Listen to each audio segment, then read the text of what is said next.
उदयपुर में स्थित है। देखो दोस्तों, इस सभ्यता के बारे में बात करें तो ये वेरी मोस्ट सभ्यता है। कालीबंगा सभ्यता के बाद सर्वाधिक जो क्वेश्चन पुटअप होते हैं वो आहट सभ्यता से होते हैं। तो देखो, सबसे पहले हम बात करते हैं इस सभ्यता के उपनामों के बारे में, या उपनामों से पहले हम इस सभ्यता के प्राचीन नामों के बारे में देखते हैं कि इसको पूर्व काल में या प्राचीन काल में इसके क्या क्या नाम थे। वर्तमान में हम इसे आहट सभ्यता कहते हैं, लेकिन प्राचीन काल में इसको और भी अन्य किसी नामों से जाना जाता था, वो देखें।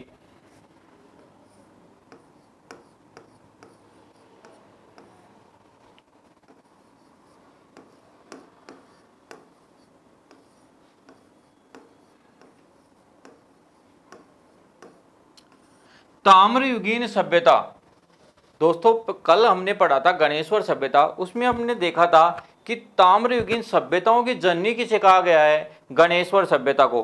ताम्रयुगीन जिला किसे कहा गया है, झुंझुनू को। और एक बात पढ़ी थी कि ताम्रयुगीन सभ्यता किसे कहा गया है, ताम्रयुगीन सभ्यता है आहट सभ्यता को। किसे, आहट सभ्यता को। एक इसका प्राचीन नाम मिलता है हमें आघाटपुर।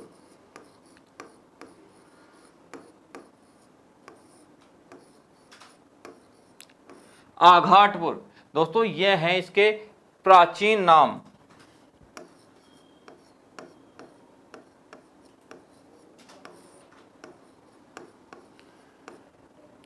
आहट सभ्यता के जो प्राचीन नाम हमें मिलते हैं वो मिलते हैं ताम्रयुगीन सभ्यता और आघाटपुर। ये उदयपुर जिले में स्थित है, ये अपन ने देख लिया था। अब इसके बाद अपन बात करते हैं इसके उपनामों की। आहट सभ्यता को और अन्य किस नामों से जाना, ये दोनों तो अपन ने देखा है कि प्राचीन नाम थे, ताम्रवती सभ्यता और आघाटपुर, ये तो आहट सभ्यता के प्राचीन नाम थे। हम बात करेंगे आहट सभ्यता के जो अन्य उपनाम है उनके बारे में। देखिए,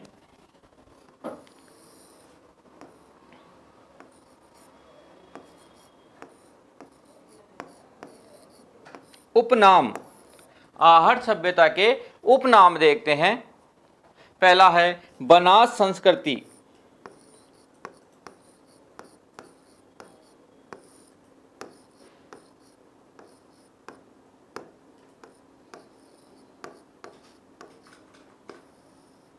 बनास संस्कृति, बनास संस्कृति किसे कहा गया है, आहट सभ्यता को।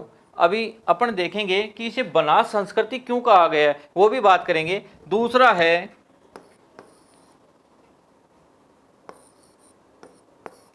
आहट संस्कृति।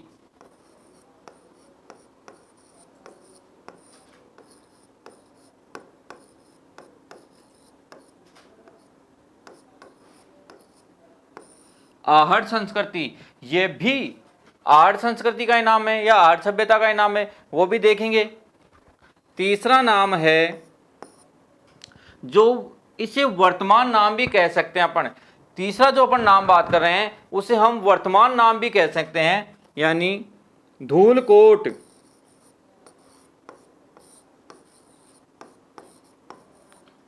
आहट सभ्यता का ही एक नाम मिलता है धूलकोट, या कह दें वर्तमान नाम।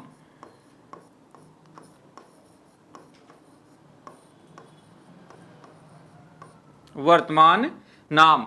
अन्य बात करें तो इसी सभ्यता को रेत का टीला भी नाम दिया गया है।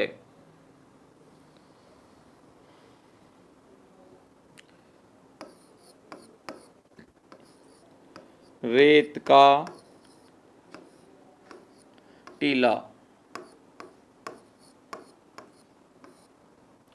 रेत का टीला इसे ही कहा गया है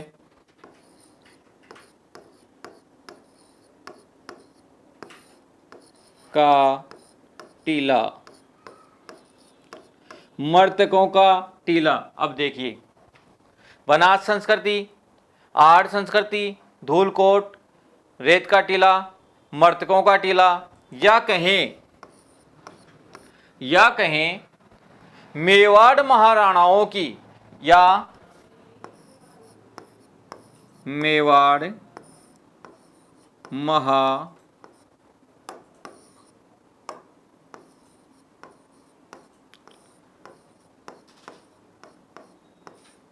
राणाओं का शमशान घाट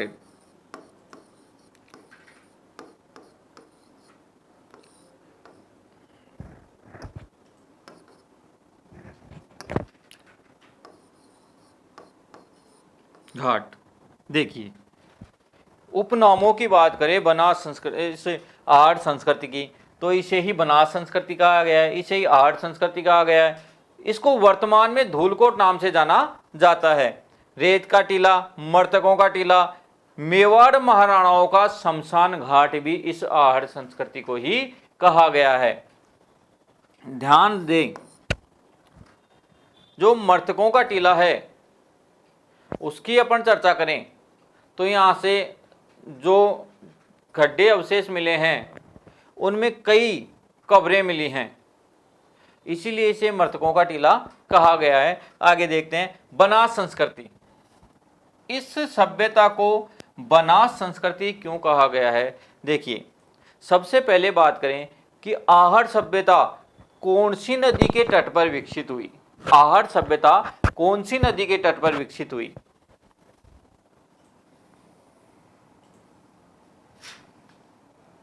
आहट।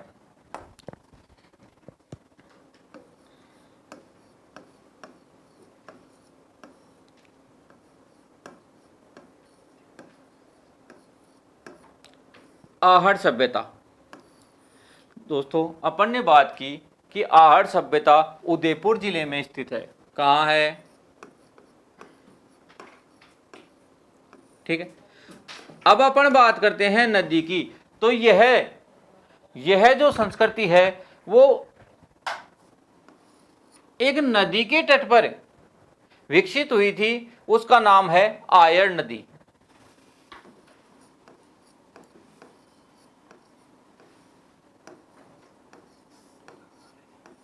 कौन सी नदी? आयड़ नदी। अब इस आयड़ नदी की बात करें तो जहां से ये उद्गम होती है, इस नदी का उद्गम होता है, वहां इसका नाम है, वहां ये कहलाती है आयड़ नदी। लेकिन दोस्तों बात करें कि राजस्थान के उदयपुर जिले में एक झील आती है,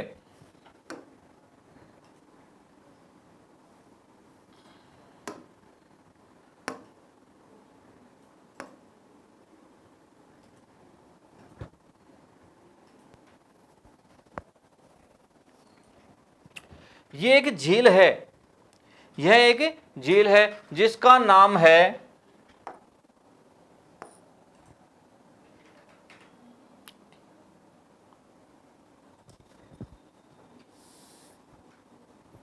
यह झील है जिसका नाम है उदय सागर।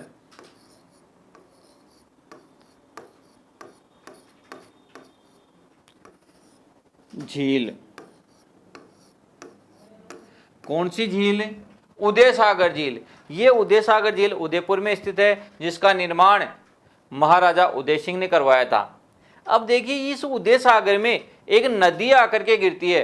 अपन ने बात की कि उदय सागर झील में एक नदी आकर गिरती है जिसका नाम है आयड़। कौन सी नदी? आयड़ नदी। अब बात करें, यह आयड़ नदी जब उदय सागर झील में आकर के गिरती है और उसके बाद आगे जाती है तो इसका नाम परिवर्तित हो जाता है। जैसे ये नदी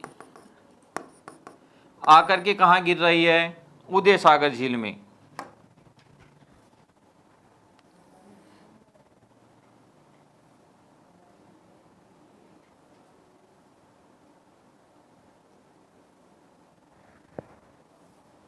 देखिए, एक नदी जो है कहां आकर गिर रही है? उदय सागर झील में। और नदी कौन सी? आयड़ नदी। आयड़ नदी सीधी आकर कहां गिरी? उदय सागर झील में। कहां आकर गिरी? उदय सागर झील में। और ये लो बाहर निकल गई, इधर से आई और इधर से निकल गई। जहां से प्रवेश करती है वहां तक इस नदी का नाम है आयड़ नदी। वहां तक इस नदी का नाम है आयड़ नदी। उदय सागर झील के में गिरने के बाद यह नदी आगे चली जाती है और आगे जाकर यह कहलाती है बेडच नदी।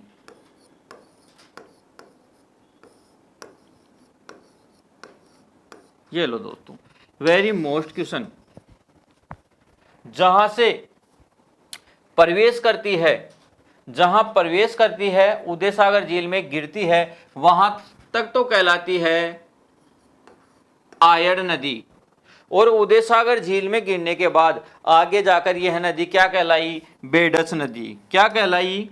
बेडच नदी।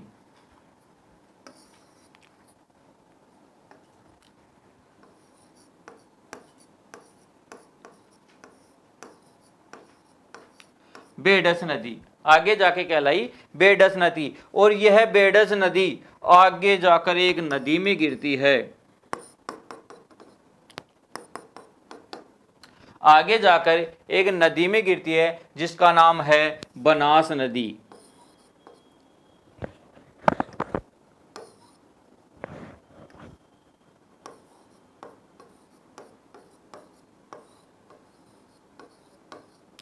कौन सी नदी? बनास नदी।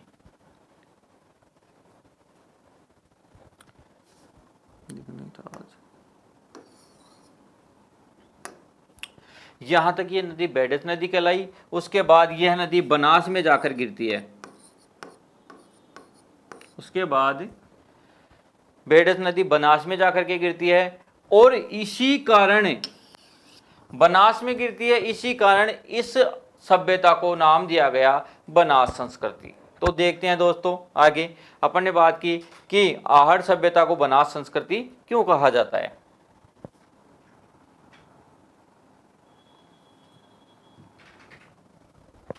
तो आयड़ नदी, आयड़ नदी के बाद बेडच, क्या कहलाई? बेडच।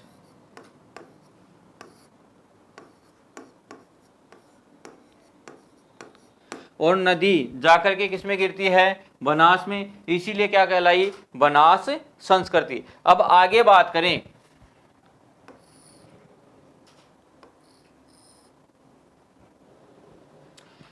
आगे बात करें कि इस सभ्यता को महाराणाओं का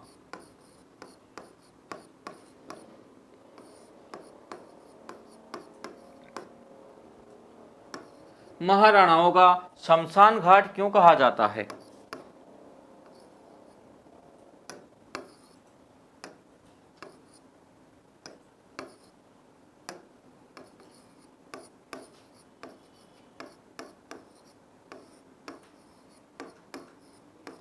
इस सभ्यता को महाराणाओं का शमशान घाट क्यों कहा जाता है? देखो, राणा, मुगलों से इतना संघर्ष किया था राणाओं ने कि उनका इतिहास अमर हो गया।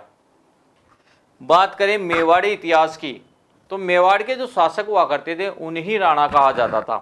अब महाराणा, जैसे महाराणा प्रताप की बात करें अपन, तो महाराणा प्रताप पूरे विश्व में प्रख्यात हैं अपनी वीरता के लिए, और उनके ही पुत्र हुए महाराणा अमर सिंह। महाराणा अमर सिंह,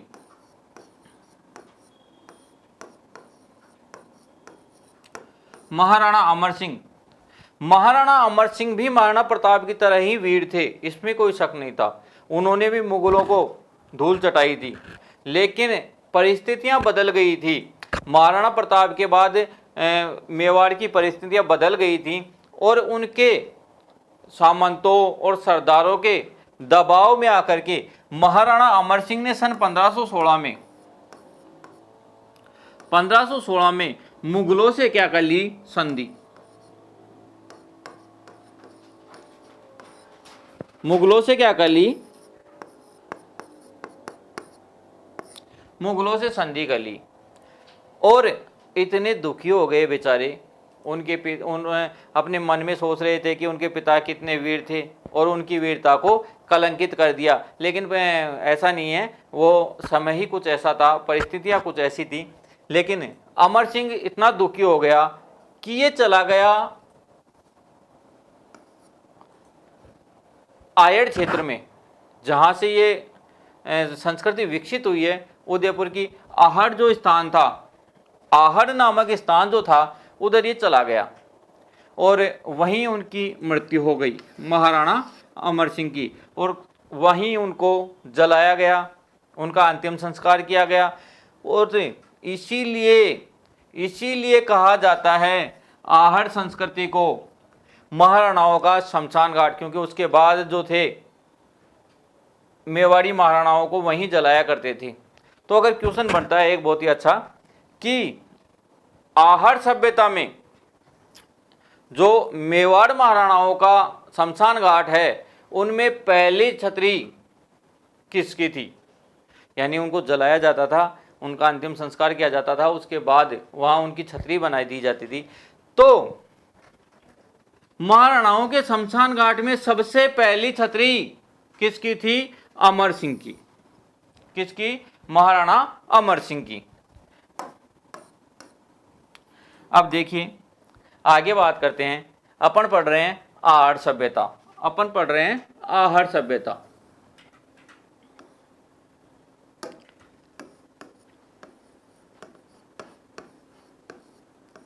आहट सभ्यता।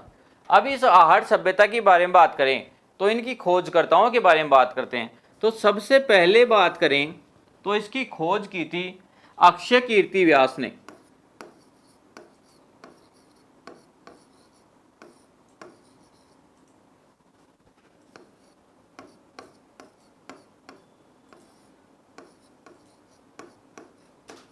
अक्षय कीर्ति व्यास ने इसकी खोज की थी, और कब की थी? 1953 में। कब की थी? 1953 में। और इन्होंने ही इसकी खोज भी की, इसका उत्खनन भी प्रारंभ करवाया। अब देखो, इसीलिए अक्षय कीर्ति व्यास को आहट सभ्यता का पहला खोजकर्ता या पहला उत्खननकर्ता माना जाता है। उसके बाद बात करें तो रतन चंद्र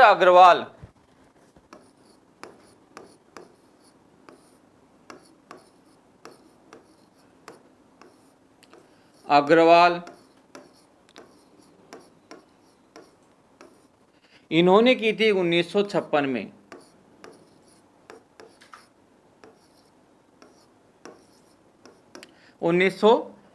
में। उसके बाद बात करें एच.डी. सांखलिया यानी हसमुख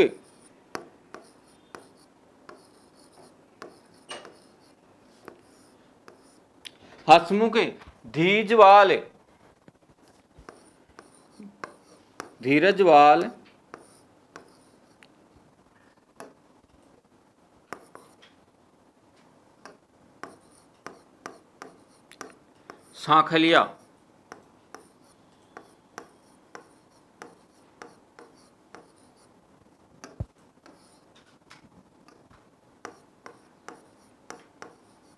सांखलिया इन्होंने की थी सन 1961-62 में। तो दोस्तों ये थे आहट संस्कृति के उत्खननकर्ता, खोजकर्ता। इन्होंने खोज भी करते रहे, हालांकि खोज सबसे पहले तो अक्षय कीर्ति व्यास ने की थी, उसके बाद ये इसका उत्खनन भी करते रहे। आगे बात करें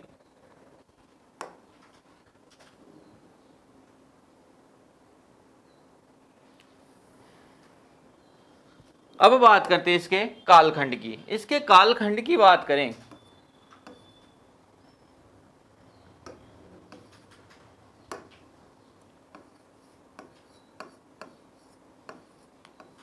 आहट के काल की बात करें तो एक इतिहासकार हुए हैं अपने गोपीनाथ शर्मा, जिनका बहुत ही बढ़िया इतिहास रहा है राजस्थान के इतिहास में। गोपीराम शर्मा।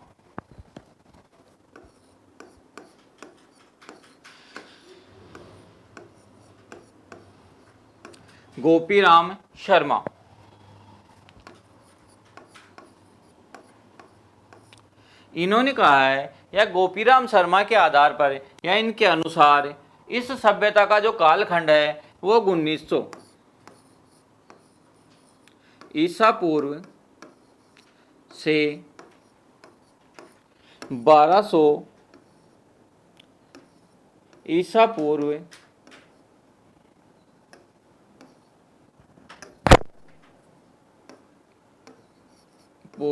तक का था। यानी इतिहासकार गोपीनाथ शर्मा के अनुसार आहट सभ्यता का जो काल था वो 1900 ईसा पूर्व से 1200 ईसा पूर्व तक का था।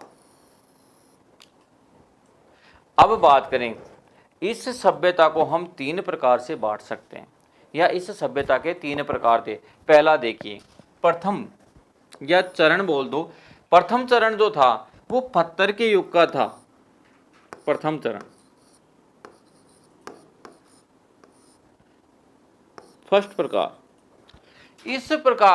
इस सभ्यता में जो फर्स्ट प्रकार में जो उत्खनन हुए हैं उनमें देखिए अपने को क्या किस चीज की जानकारी मिलती है।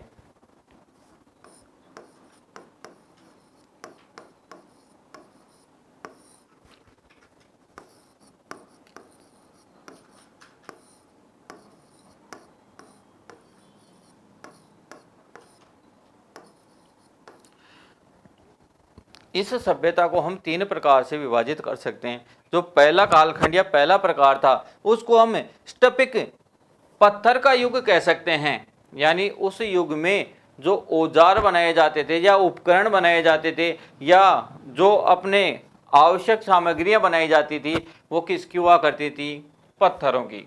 किसकी हुआ करती थी? पत्थरों की। या हमें जो अवशेष मिले हैं प्रथम प्रकार में, जो किसके मिले हैं? पत्थर के। यानी पत्थर के प्रमाण हमें वहां से मिले। दूसरा प्रकार हम देखें, उसे हमें धातु का पता लगता है। उससे हमें किसका पता लगता है? धातु का। देखिए वहां से हमें औजार मिले हैं।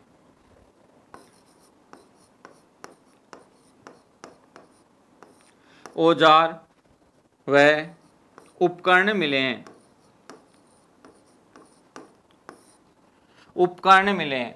हालांकि औजार हमें यहां से भी मिले हैं लेकिन वहां पत्थर के थे। यहां किसके मिले हैं? तांबे के। यहां किसके हैं? तांबे के। ठीक है। तीसरे प्रकार से जो हमें प्राप्त होते हैं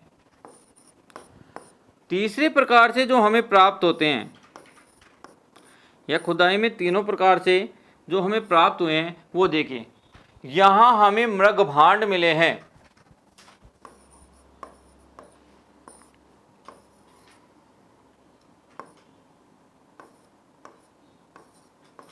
यहां से हमें मृद भांड मिले हैं। तो देखिए पहले प्रकार से या पहले जो उत्खनन हुआ वहां से हमें पत्थर के अवशेष या जो भी चीज़ें मिली हैं पत्थर की मिली हैं। वहां से दूसरे में हमें औजार मिले हैं, वो भी किसके? तांबे के। तीसरे में हमें मृद भांड मिले हैं, यानी वहाँ की जो मिट्टी के जो बर्तन वगैरह हुआ करते थे वो मिले हैं। उसके बाद अपन पढ़ते हैं आगे।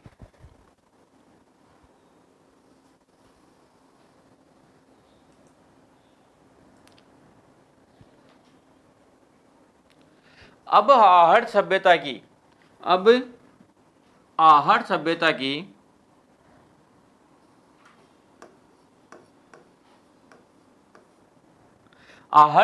की जीवन शैली के बारे में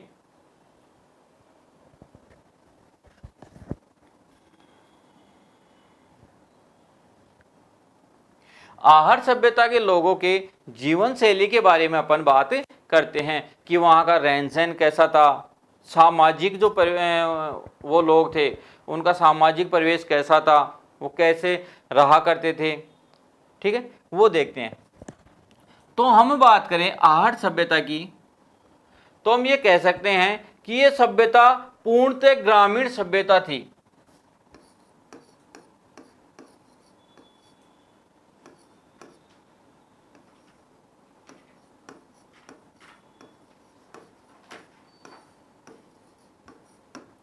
ये सभ्यता पूर्णतः ग्रामीण सभ्यता थी। हमने देखा कालीबंगा के बारे में अपन ने देखा था कि वह सभ्यता एक नगरीय सभ्यता थी।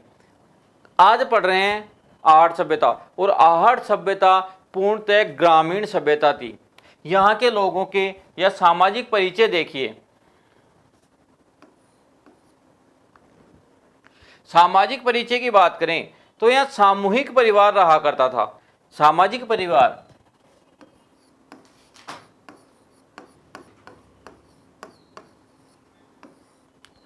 सामाजिक बात करें, यहाँ के इनके जो सामाजिक जीवन था उसकी बात करते हैं। आहट सभ्यता का सामाजिक जीवन कैसा था? आहट सभ्यता के लोगों का सामाजिक जीवन कैसा था? तो एकदम सरल था, ठीक है। लेकिन उस सभ्यता में अपने को एक चीज देखने को मिलती है कि यहाँ के जो लोग थे वो सामूहिक परिवार में रहा करते। अपन ने कालीबंगा सभ्यता में पढ़ा था, वो सभ्यता मात्र सत्तात्मक थी और वहाँ के जो लोग थे वो अलग अलग, यानी छोटा परिवार था, अलग अलग रहा करते थे। लेकिन यहाँ समूह में पूरा परिवार एक जगह रहा करता था। ये पितृसत्तात्मक सभ्यता है। यहाँ के लोग समूह में रहना या यहाँ का जो जीवन है वो सामूहिक परिवार,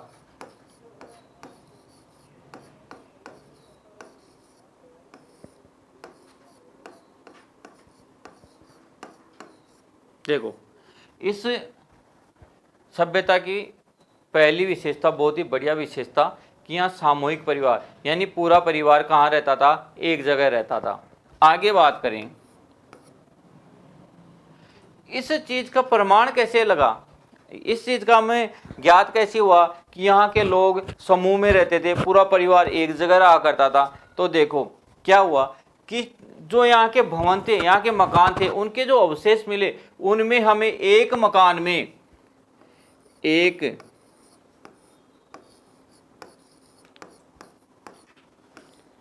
एक मकान में 6 चूल्हे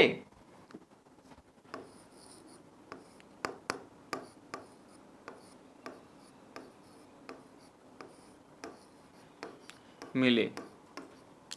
एक ही मकान में कितने चूल्हे मिले? 6 चूल्हे। इससे अपन ये अनुमान लगा सकते हैं कि इस सभ्यता में समूह में रहा करते थे। एक व्यक्ति के लिए, 2 व्यक्तियों के लिए, 3 व्यक्ति, 5 व्यक्तियों तक, 6 व्यक्तियों तक एक चूल्हा काफी रहता है। अगर 6-7 चूल्हे एक जगह कहीं मिल रहे हैं, इसका मतलब वहां उस घर में कम से कम 30 आदमियों का या 30 व्यक्तियों का खाना पकाया जाता है। तो इससे यह अनुमान लगाया जा सकता है कि इस सभ्यता के लोग समूह में रहना पसंद करते थे। आगे देखिए, अब यहाँ के जो चूल्हे मिले हैं उनकी बात करें। यहाँ के जो चूल्हे मिले हैं वो देखिए, कुछ अन्य विशेषताएं अपने इस सभ्यता की देखें। एक बहुत ही महत्वपूर्ण विशेषता इस सभ्यता की या इन चूल्हों की बात करते हैं। आपको यहाँ एक महिला का चित्र दिखाई दे रहा होगा, वो वर्तमान में जो मिट्टी के चूल्हे हैं वो बनाती हुई नजर आ रही है हमें। ये देखिए,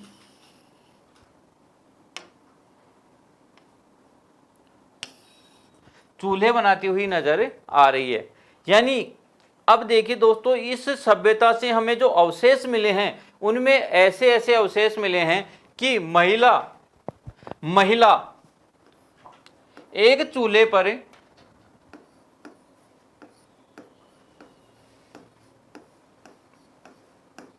महिला के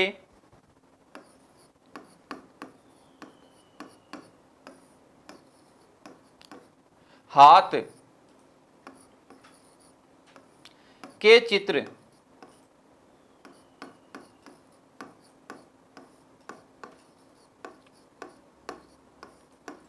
मिले हैं। यानी महिला के कह दो या मानव के कह दो, पहचान तो नहीं हो पाई है, लेकिन मानव के हाथ की हथेलियों के चित्र उन चूल्हों से मिले हैं। तो इससे यह देखा जा सकता है अपने कि बनाते हुए गीले जो चूल्हे थे उन्हीं से हमें ऐसे चित्र प्राप्त हो सकते हैं। और ऐसे ही अपन जब चित्रकला अपन ने पढ़ी है, अजीत सर ने जब चित्रकलाएं पढ़ाई थी आप लोगों को, उस समय देखा था एक पद्धति चलती थी भित्ति चित्रों पर, फेस को बानो और फेस को सूखो। तो ये वही फेस को बानो है, गीले दीवार पर जो चित्र अंकित किए जाते थे और वो हमेशा के लिए चित्रित हो जाते थे, उसे फ्रेस्कोबानो कहा जाता था, गीली दीवार पर। और ऐसे ही गीले चूल्हों पर, इसका मतलब अपन ये कह सकते हैं कि उस जमाने में भी दीवार पर तो नहीं लेकिन चूल्हों पर फ्रेस्कोबानो बनाए जाते थे। तो देखिए दोस्तों आगे,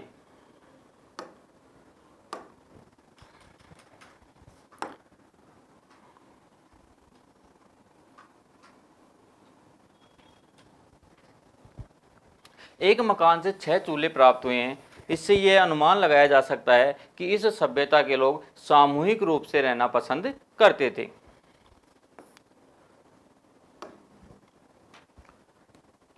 अब आगे देखें कि इस सभ्यता में हमें क्या क्या प्राप्त होते हैं, या इस सभ्यता की विशेषता।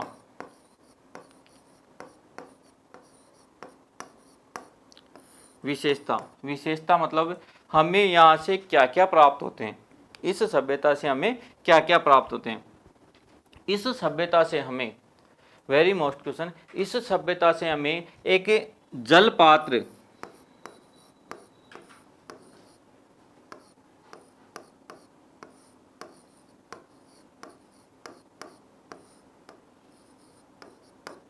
जल पात्र मिला है। अब जल पात्र तो हर जगह से अपने को मिल सकता है, लेकिन इस सभ्यता में जो जल पात्र मिला है, इसका मतलब इसकी विशेषताएं क्या हैं। तो देखिए, इस जल पात्र में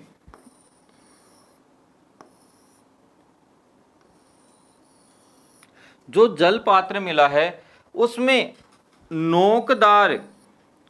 नोकदार ऐसी नली की व्यवस्थाएं थी, जो नली या ऐसा पात्र हमें ईरान, ऐसा जल पात्र हमें ईरान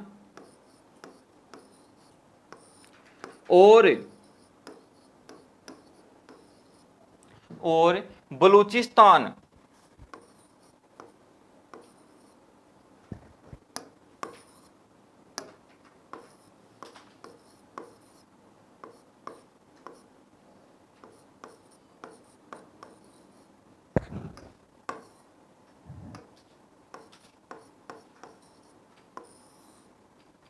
ईरान और बलूचिस्तान से प्राप्त होते हैं।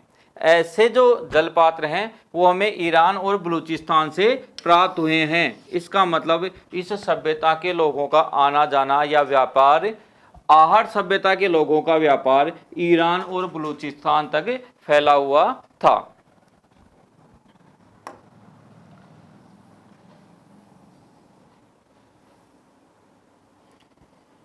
और आगे इस सभ्यता के बारे में देखें तो यहां हमें अनाज के गोदाम,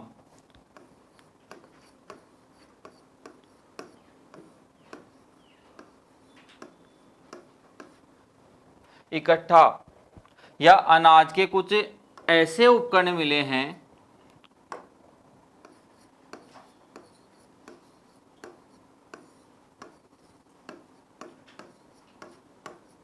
अनाज रखने के ऐसे पात्र मिले हैं जिन्हें उस समय कोठे या गोरे कहा जाता था, या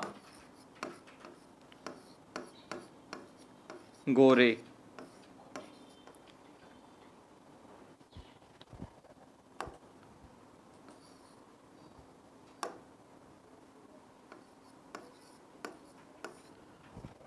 कोठे तथा गोरे कहा जाता था।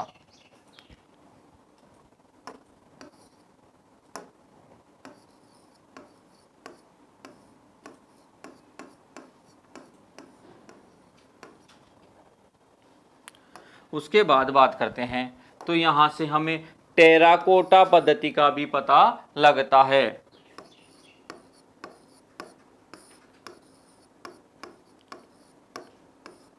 टेराकोटा, इस सभ्यता से हमें टेराकोटा का मालूम भी चलता है। अब देखिए दोस्तों, टेराकोटा होता क्या है।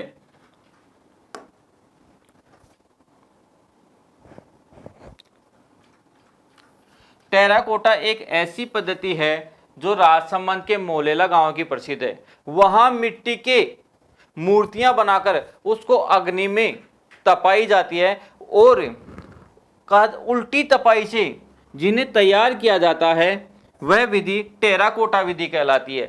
जहाँ से ऐसी जो मूर्तियां हैं वो हमें आहट सभ्यता से प्राप्त हुई हैं। इसका मतलब है उस जमाने के लोग या उस समय के लोग टेराकोटा विधि से परिचित थे। उस सभ्यता के लोग टेराकोटा प्रणाली से अवगत थे।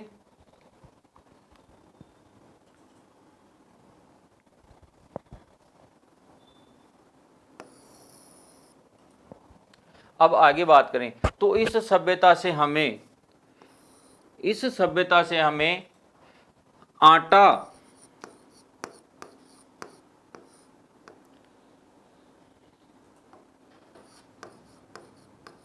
पीसने की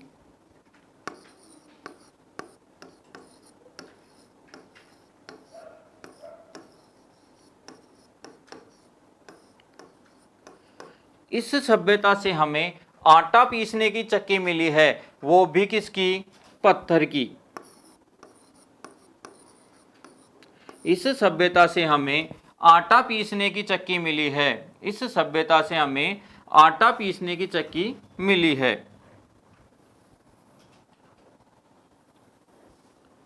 ये देखिए, पाषाण युगीन मानव औजार बनाया करते थे ऐसे पाषाण के, और यह व्यक्ति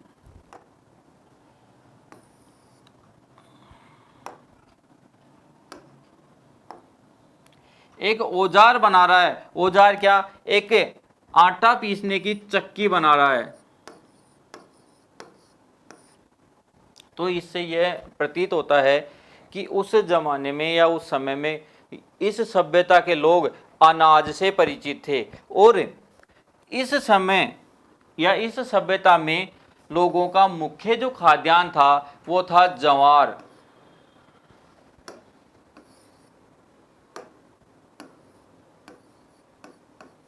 और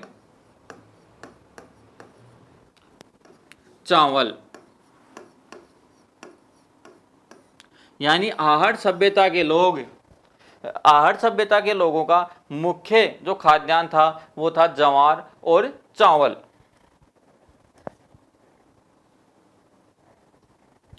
इसके बाद देखें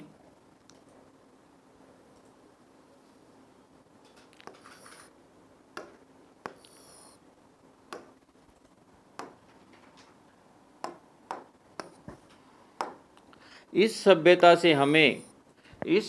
से हमें रंगाई छपाई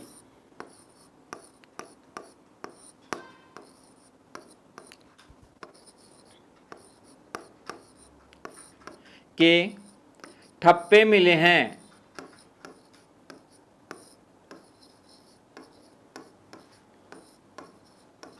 इस सभ्यता से हमें रंगाई छपाई के ठप्पे मिले हैं। इससे यह प्रमाणित होता है कि इस सभ्यता के लोग कपड़ों से भी वाकिफ थे, यानी छपाई कपड़ों पर ही की जाती है। तो इस सभ्यता के लोग इस सभ्यता में कपड़े का आविष्कार हो गया था। आगे बात करें तो इस सभ्यता में एक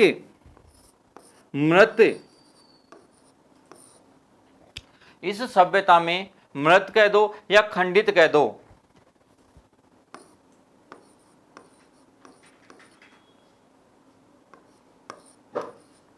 खंडित महिला की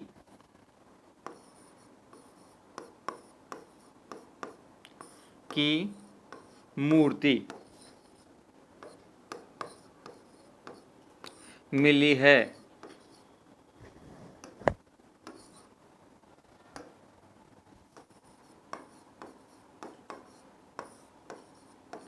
इस सभ्यता के अवशेषों में हमें खंडित महिला की मूर्ति मिली है, जिसकी विशेषता घुटनों तक या कमर से नीचे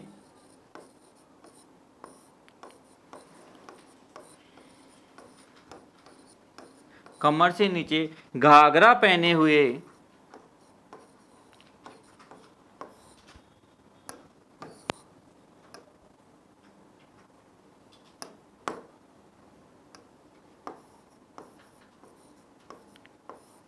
हुए दिखाया गया है।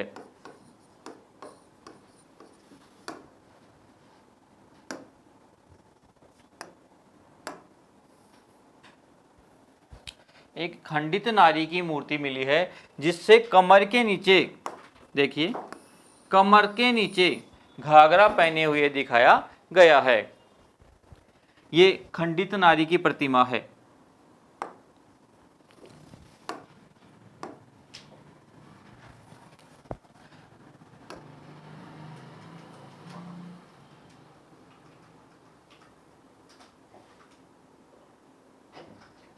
अब देखिए दोस्तों,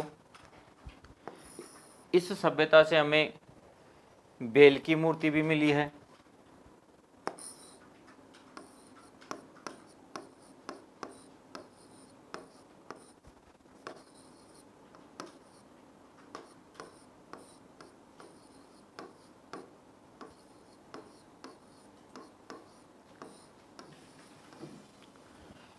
तांबे के औजार भी मिले हैं।